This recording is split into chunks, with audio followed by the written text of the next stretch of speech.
going on, everyone? Water.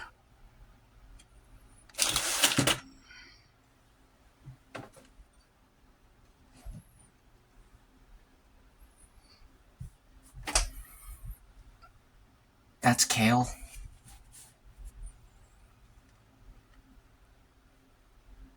Pork ribs, rice.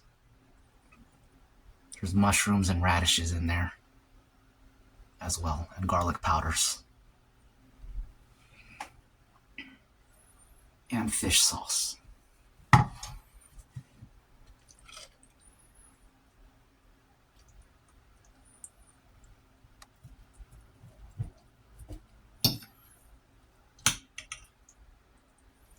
Good old Wednesday.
This food is really piled up on there. You can't even see where I'm scooping.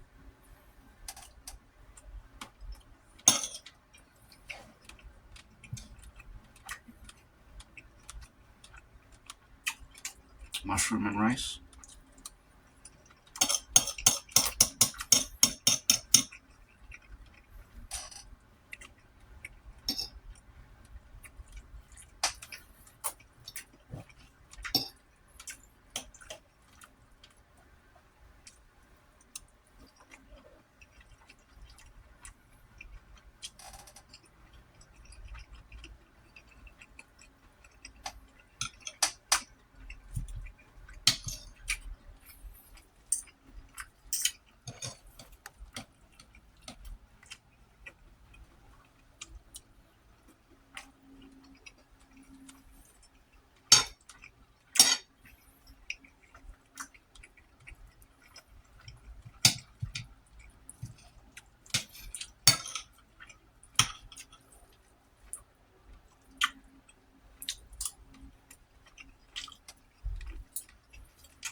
Kale is good. I remember back in like I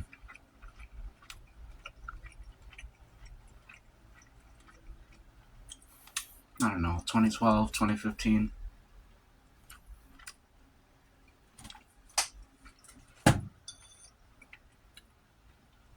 Kale shakes was like a big deal. It was trendy.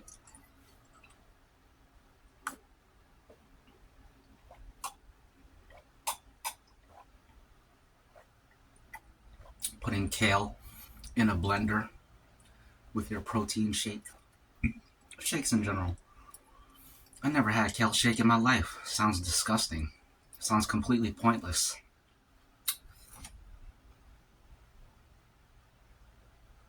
The actual leaves in food is way better.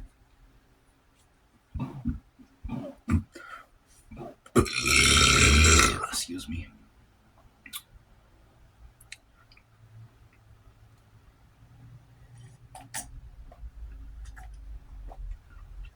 Vegetables in a blender in general, absolutely pointless. Same with fruits in a blender. Basically, just removing all the fiber from fruits and vegetables so that your intestines ain't gotta work.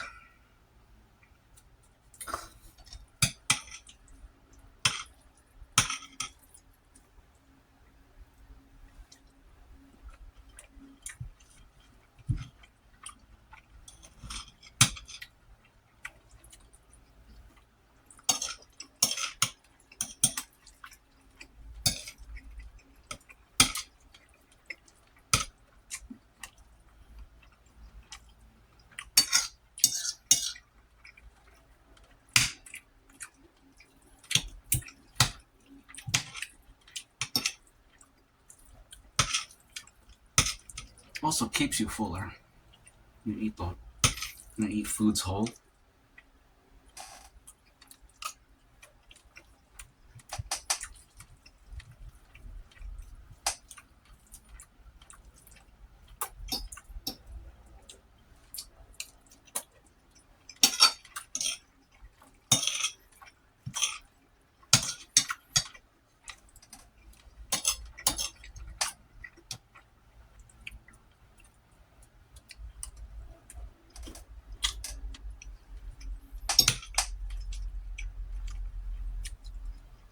Mm.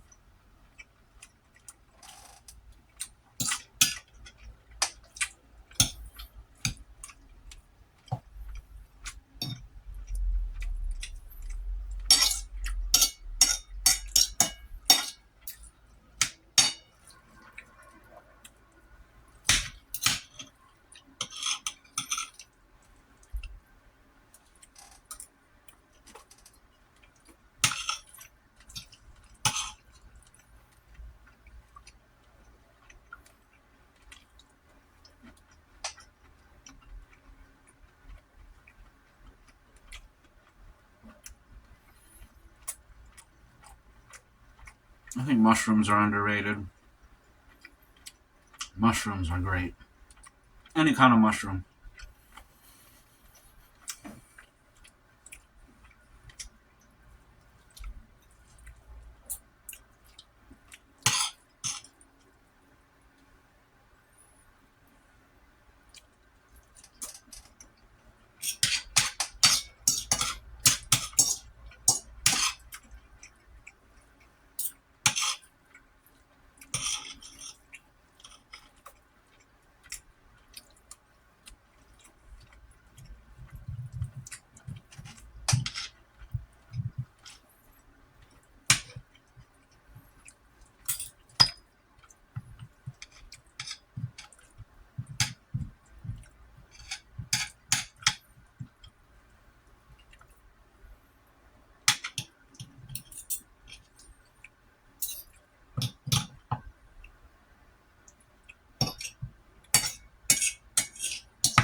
Excuse me.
on YouTube, if you ever watch like health and fitness content where people talk about building muscle and stuff, they always talk about like how hard it is to get all the calories. Excuse me. I think that's a bunch of BS. I think they're totally lying.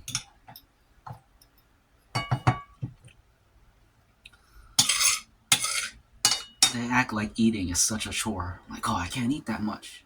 I feel like I'm gonna throw up if I eat that many calories. I think they're BSing. Completely lying. 99% of people love to eat, and they love to eat too much. So you're lying. They're just trying to make it sound more dramatic than it actually is.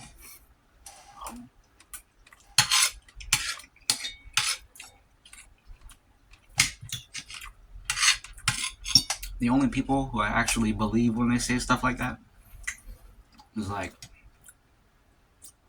Eddie Hall, Brian Shaw, people like that. But if you're just like a regular person talking about it's hard to eat so much, you're lying. You're completely lying. Nobody has a problem eating too much.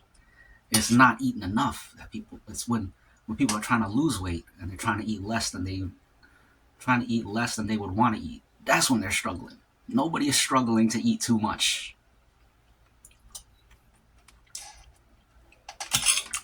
It's the natural.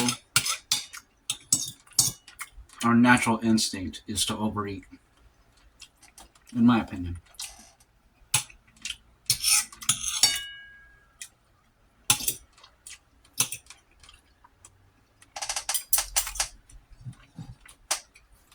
That's that. Got a couple of rib bones. Not anymore.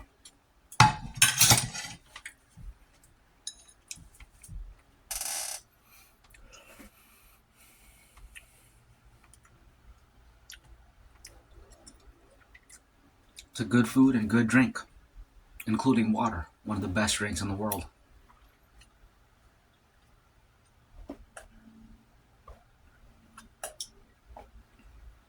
Cheers.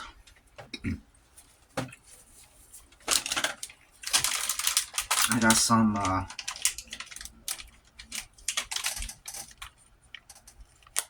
Cars trail mix. Excuse me. Excuse me.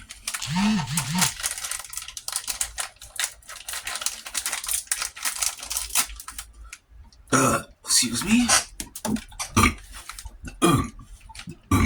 Excuse me.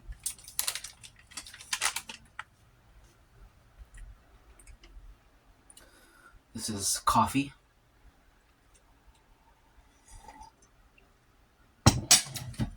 Coffee and peanuts. Great combo right there. Anything nutty is going to go with coffee.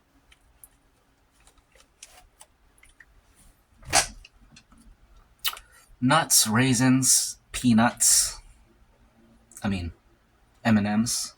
Nuts, raisins, and little bits of chocolate.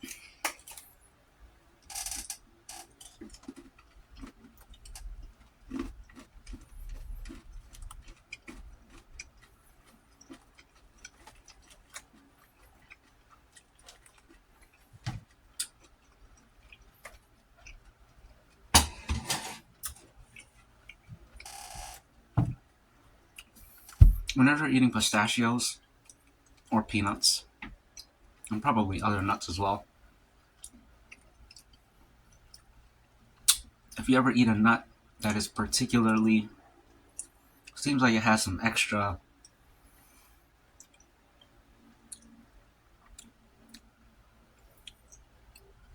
sharpness to it, like a little bit of spice, kind of tangy, I think it's because you just ate a worm. But it's not bad. At least I don't think so. It tastes good, man. It's just something I've noticed. eating pistachios, like if you really examine every pistachio and look inside the shells and look close, because like there's the shell and then there's like a skin, at least with peanuts. I can't remember if pistachios is like that too, although I believe they are. Sometimes you'll see like a tiny little grub worm. It's dead. It's like dried out. You'll see that little worm. And once you see that worm, you realize that's what you've been eating this whole time. Every time you get like a funny, it's not even a funny tasting one. It actually tastes even better. I believe that that's what that taste is. It's them worms.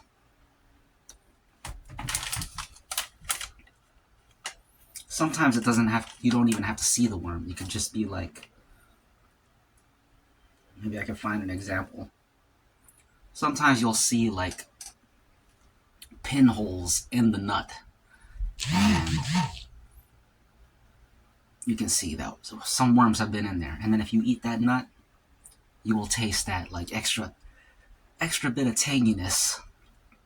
And it tastes even better than just a regular nut.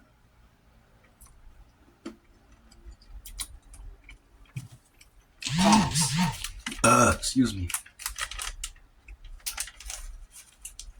Let's see if I can find one.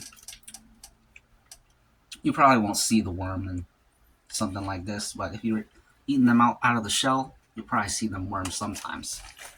They won't be alive. They'll be like dried out with the rest of the peanut or the pistachio.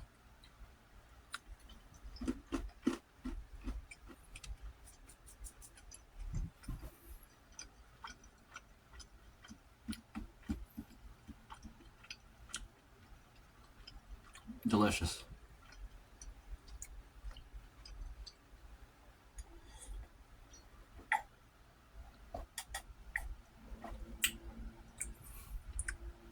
Y'all ever watch Survivor Man with Les Stroud?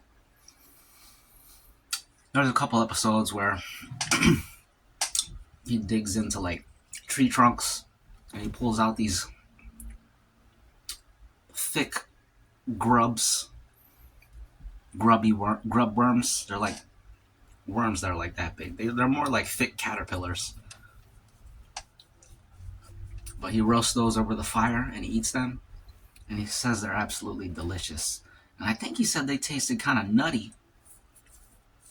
So I feel like the worms that we eat in the peanuts are probably just the tiny versions of those big grubs.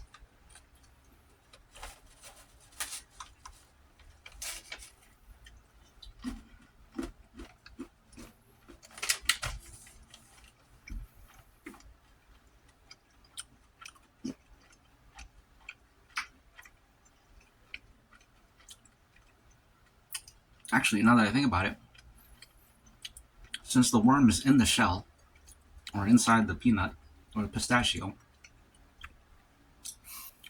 the reason why it tastes extra nutty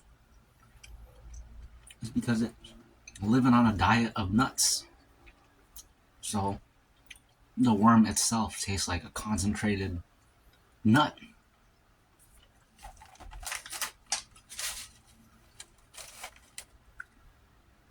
This has sunflower seeds in it too.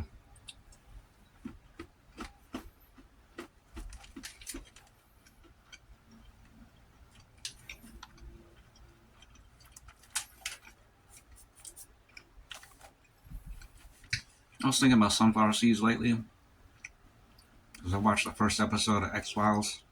I didn't even finish it. I watched like half of it. And Agent Mulder always eats them sunflower seeds. And I was thinking about it. First of all, when I was younger, I noticed that the sunflower seeds you get at a salad bar is different from the sunflower seeds you get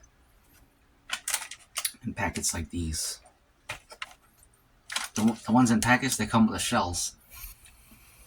And I never actually thought too hard about why that is. It's because the ones at the salad bars, they're de-shelled sunflower seeds. And lately, I was just thinking about it. Never thought about this before because I've never been a big sunflower seed eater. But Excuse me. I guess I've been eating sunflower seeds wrong for my entire life. Shelled ones, I'll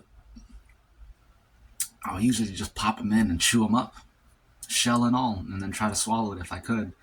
And if I couldn't, then I'll just spit out the bits. And I recently learned that you're actually supposed to de-shell them and just eat the seed inside. But if that's the case, then why do they season the outside and make them all salty and tasty? Why are you trying to make that taste good when you're not even supposed to eat that? That don't make sense to me. So of course I would be eating it wrong as a little kid.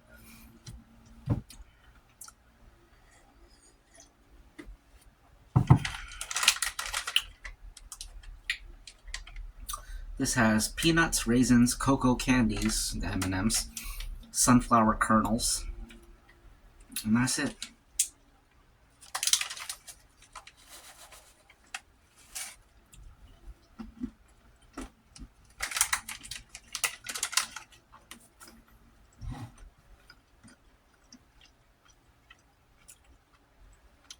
Delicious.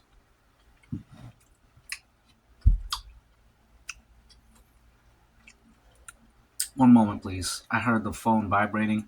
I gotta check my messages. Back in a bit.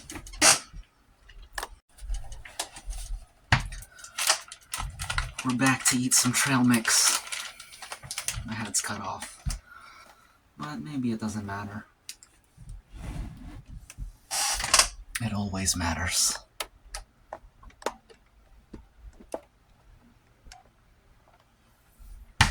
Just kidding. Nothing matters.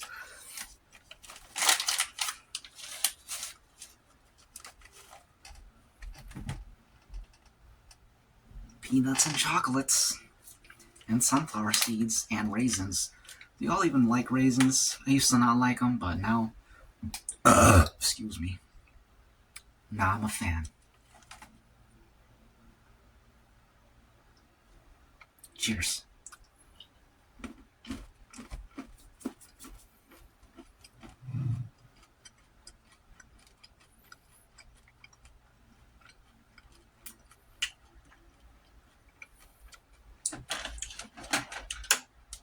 That's what I call some trail mix.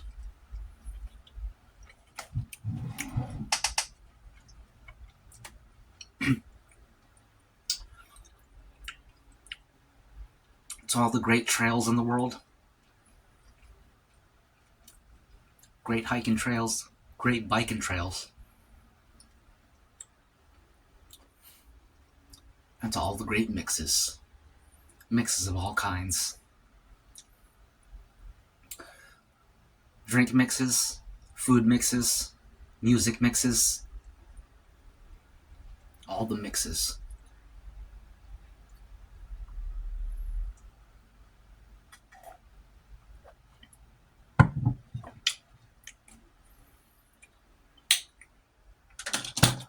You know, some people wear glasses because they're afraid to show their eyes. It's a defense mechanism. A shield, if you will. A shield to hide their wandering eyes. Because they know that when people look in their eyes, they can see the insecurity and self-consciousness straight through their eyes. So they gotta hide it.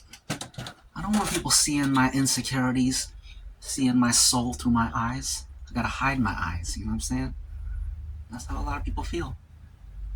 But not around here. This is 757 history, man. We show our eyes.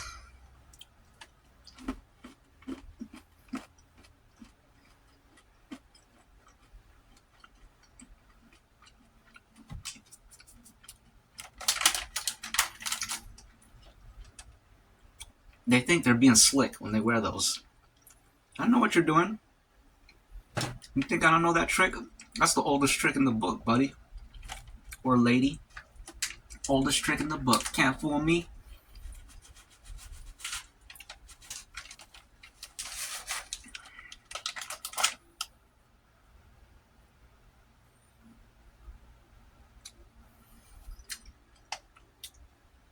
They think they're killing two birds with one stone.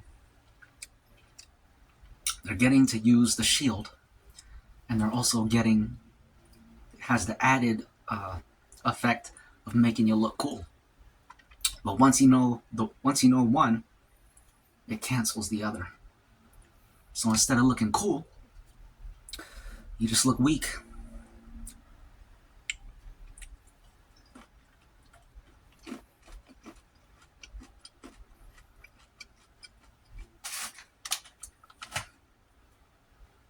This one has a lot of sunflower seeds.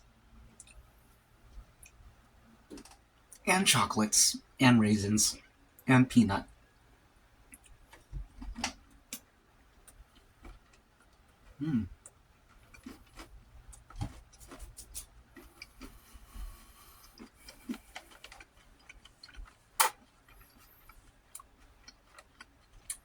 Delicious.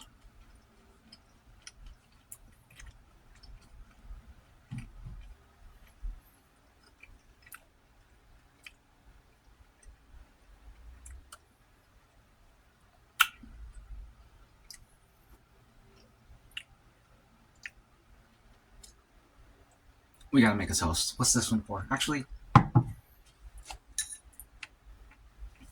a sip of water. Wait, we got toast. This is for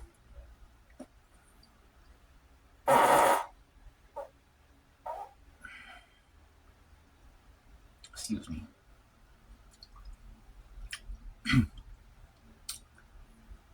Let's make a toast to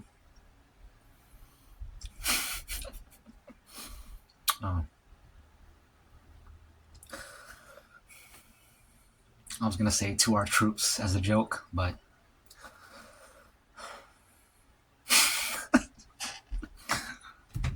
I don't care about the troops.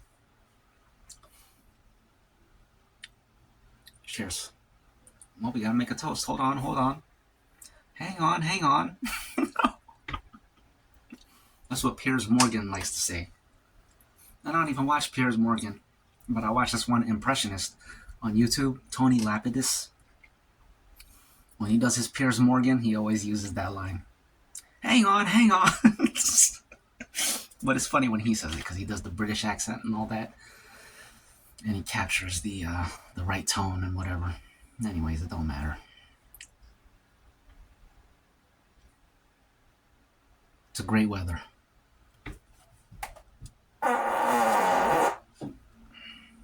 Cheers and excuse me.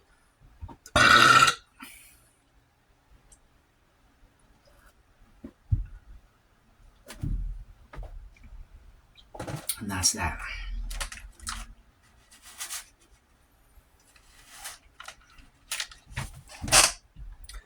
Check out all them sunflower seeds. A couple of raisins, a peanut or two, or three.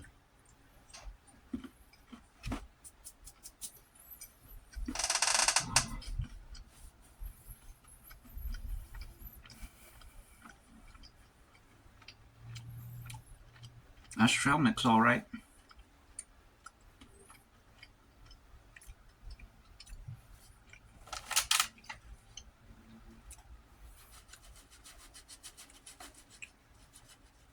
Y'all seen any movies lately?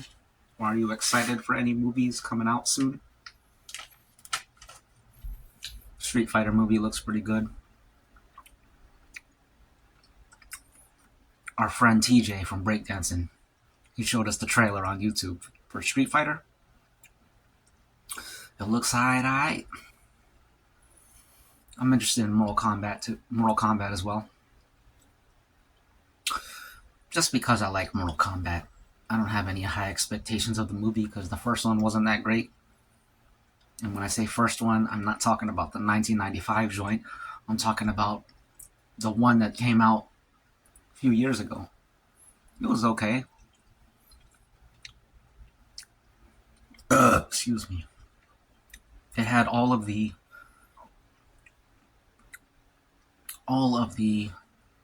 negative qualities that all modern movies seem to have these days. Excuse me. Just trying too hard, making jokes making jokes that aren't even funny. Trying too hard to be funny. the tone does not match what's going on, or like you'll be setting a certain type of tone and then they completely ruin it by trying to force jokes into a space where it doesn't make sense to make a joke, and it just makes you feel like the whole movie is for kids.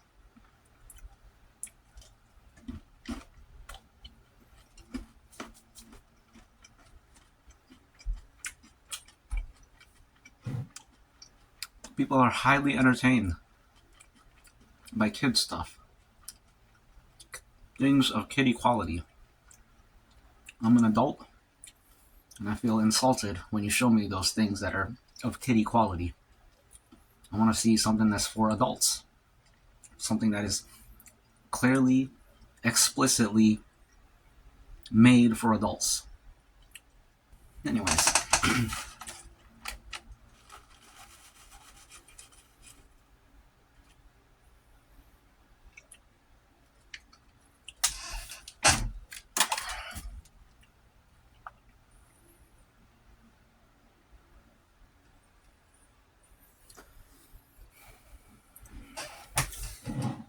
The last bit of trail mix. This one's dedicated to all the hidden trails out there, all the hidden places in the world, and not just locations, but hidden bits of knowledge as well, hidden concepts, hidden informations.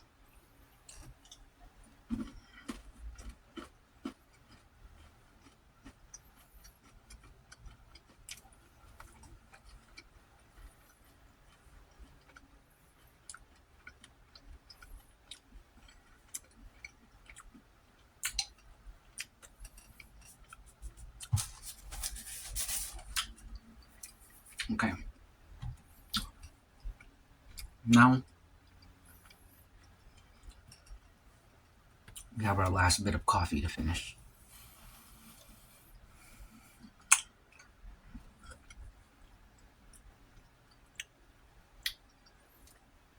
Let's do no toast for a change.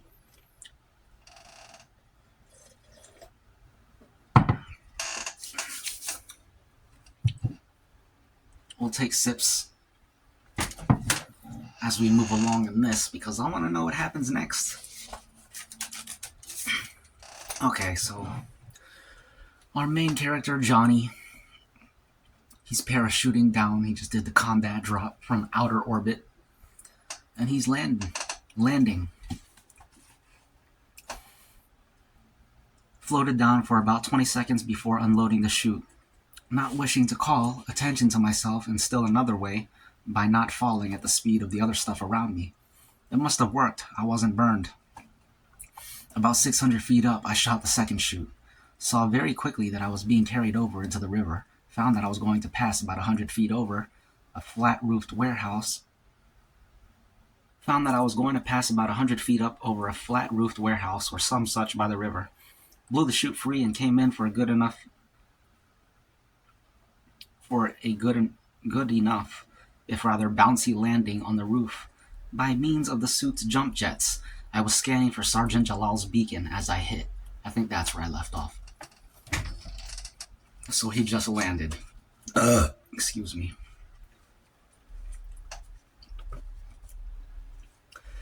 And found that I was on the wrong side of the river. Jelly Star showed up on the compass ring inside my helmet, far south of where it should have been. I was too far north. I trotted toward the river side of the roof as I took a range and bearing on the squad leader next to me. Found that he was over a mile out of position. Called, "Ace, dress your line." Tossed a bomb behind me as I stepped off the building and across the river. Ace answered as I could have expected. Ace should have had my spot, but he didn't want to give up his squad. Nevertheless, he didn't fancy taking orders from me. The warehouse went up behind me, and the blast hit me while I was still over the river. Instead of being shielded by the buildings on the far side, as I should have been, it darn near tumbled my gyros, and I came close to tumbling myself. I had set that bomb for 15 seconds, or had I? I suddenly realized that I had let myself get excited. The worst thing you can do once you're on the ground. Just like a drill, that was the way, just as Jelly had warned me. Take your time and do it right, even if it takes another half second. As I hit, I took another reading on Ace and told him again to realign his squad. He didn't answer, but he was already doing it. I let it ride. As long as Ace did his job, I could afford to swallow his surliness for now. But back aboard ship, if Jelly kept me on as assistant section leader, we would eventually have to pick a quiet spot and find out who was the boss. He was a career corporal, and I was just a term lance acting as corporal. But he was under me, and you can't afford to take any lip under those circumstances, not permanently. But I didn't have the time to think about it.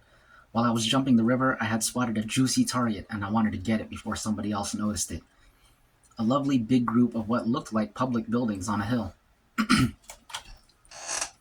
Temples, maybe, or a palace. They were miles outside the area we were sweeping, but one rule of a smash and run is to expend at least half your ammo outside your sweep area. That way the enemy is kept confused as to where you actually are.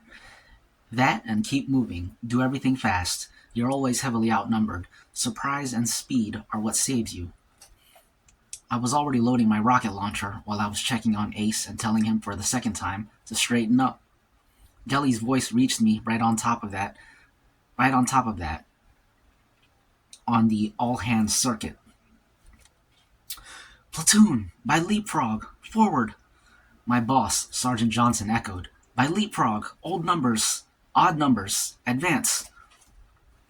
Then left me with nothing to worry about for 20 seconds, so I jumped up on the building nearest me, raised the launcher to my shoulder, found the target, and pulled the first trigger to let the rocket have a look at its target. Pulled the second trigger and kissed it on its way.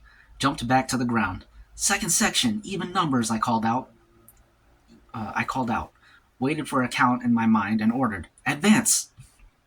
And did so myself, hopping over the next row of buildings, and while I was in the air, fanning the first row by the riverfront with a hand flamer. This is interesting. He's using a jetpack, and he's like hopping buildings and blowing stuff up. Pretty cool. Ace was in the movie too.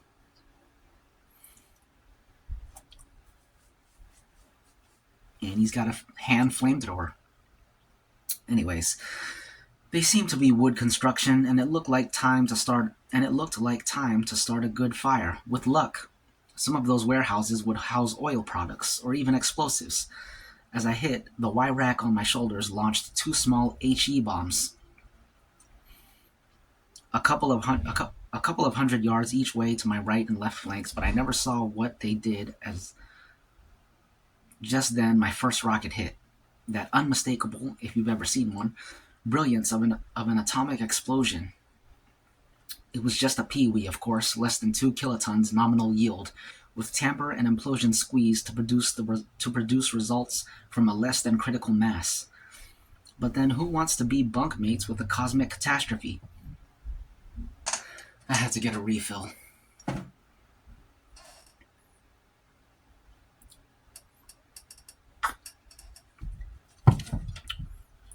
Gotta take the glasses off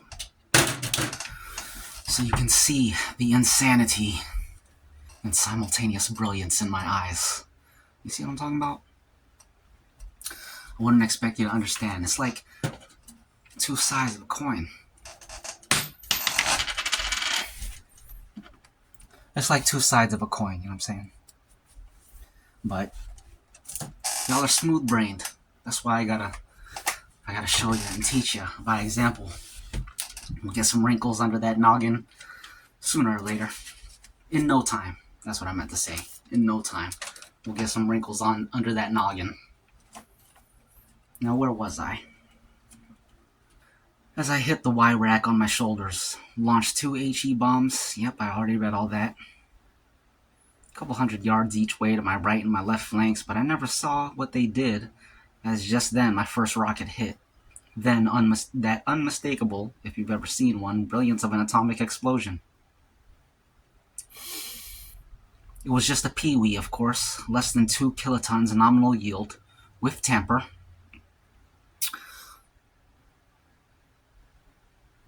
and implosion squeeze to produce results from a less than critical mass, but then who wants to be bunkmates with the cosmic catastrophe? It was enough to clean off that hilltop and make everybody in the city take shelter against fallout. Better still, any of the local yokels who happened to be outdoors and looking that way wouldn't be seeing anything else for a couple of hours, meaning me. The flash hadn't dazzled me, nor would it dazzle any of us. Our face bowls are heavily leaded. We wear snoopers over our eyes, and we're trained to duck and take it on the armor if we do happen to be looking the wrong way. Excuse me. Excuse me. So I merely blinked hard, opened my eyes, and stared straight at a local citizen just coming out of an opening in the building ahead of me. He looked at me. I looked at him, and he started to raise something. A weapon, I suppose. As Jelly called out, "Odd numbers, advance!" I didn't have time to fool with him. I was a good 500 yards short of where I should have been by then. I still had the hand flamer in my left hand. I toasted him, and I started to count. No, I toasted him and jumped over the building he had been coming out of as I started to count. A hand flamer is primarily for incendiary work, but it is a good defensive and anti-personnel weapon in tight quarters. You don't have to aim it much. Better excitement and anxiety to catch up. Between excitement and anxiety to catch up, I jumped too high and too wide. It's always a temptation to get the most out of your jump gear, but don't do it. It leaves you hanging in the air for seconds, a big fat target. The way to advance is to skim over each building as you come to it, barely clearing it and taking full advantage of cover while you're down, and never stay in one place more than a second or two. Never give them time to target in on you. Be somewhere else, anywhere. Keep moving. This one I goofed. Too much for one row of buildings, too little for the other row beyond it. This one I goofed. Too much for one row of buildings, too little for the row beyond it. I found myself coming down on a roof, but not a nice flat one where I might have tarried 3 seconds to launch another peewee. A rocket.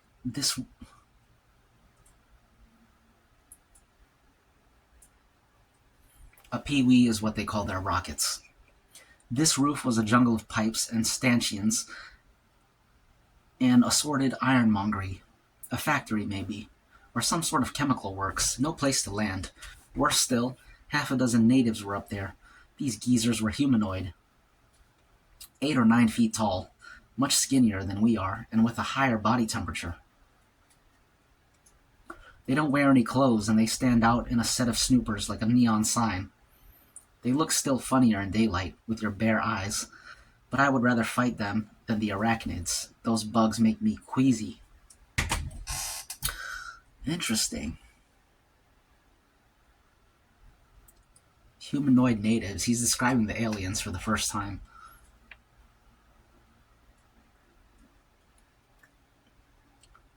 Eight or 9 feet tall and skinny.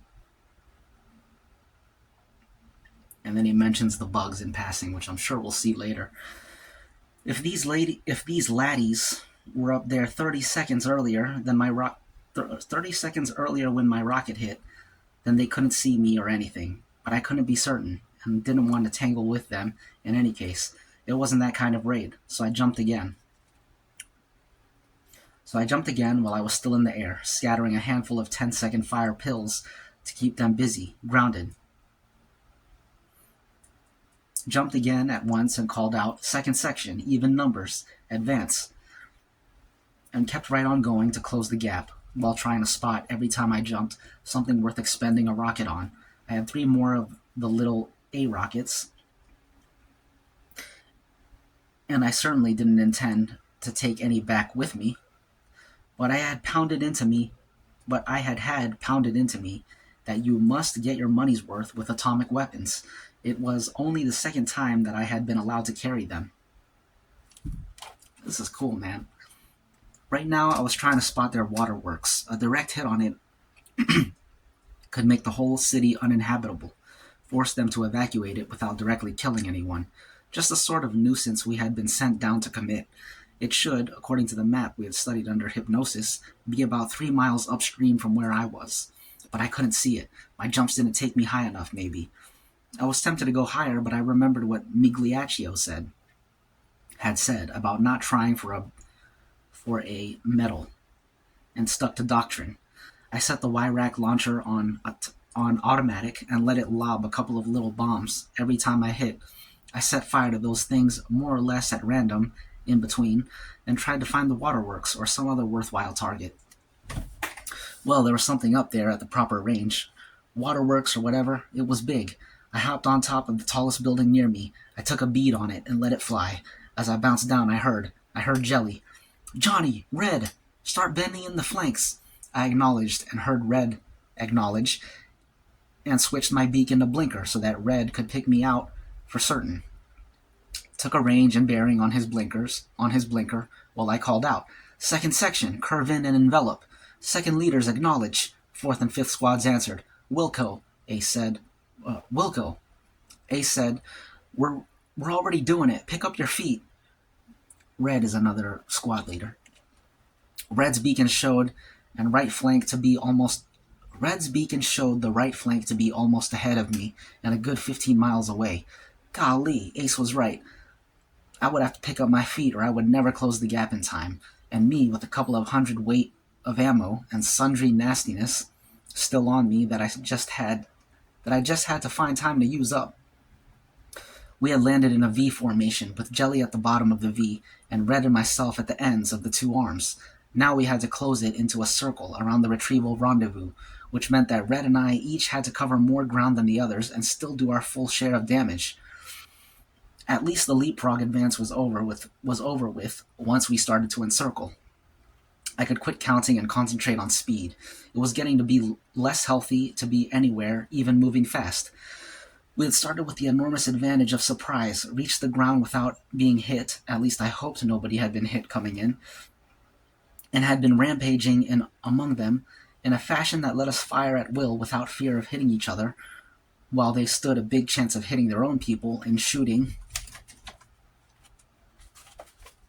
at us. If they could find us to shoot at all. I'm no games theory expert, but I doubt if any computer could have analyzed what we were doing in time to predict where we would be next. Nevertheless, the home defenses were beginning to fight back. Coordinated or not, I took a couple of near misses with explosives, close enough to rattle my teeth, even inside armor, and once I brushed by some sort of beam that made my hair stand on end and half paralyzed me for a moment, as if I had hit my funny bone, but all over. If the suit hadn't already been told to jump, I guess I wouldn't have got out of there. Things like that make you pause to wonder why you ever took up soldiering. Only I was too busy to pause for anything. Twice, jumping blind over buildings, I landed right in the middle of a group of them. Jumped at once while fanning wildly around me with the hand flamer. Nice. That seems like a good place to stop. He just toasted a bunch of aliens. Awesome. Excuse me. The video is getting kind of long, so we're going to have to cut it off there. I wish I could just keep reading.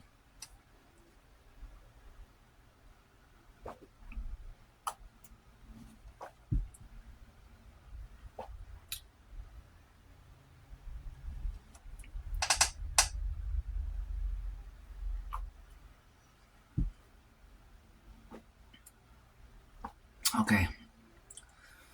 We might as well sign out. That was a great meal. And a great video.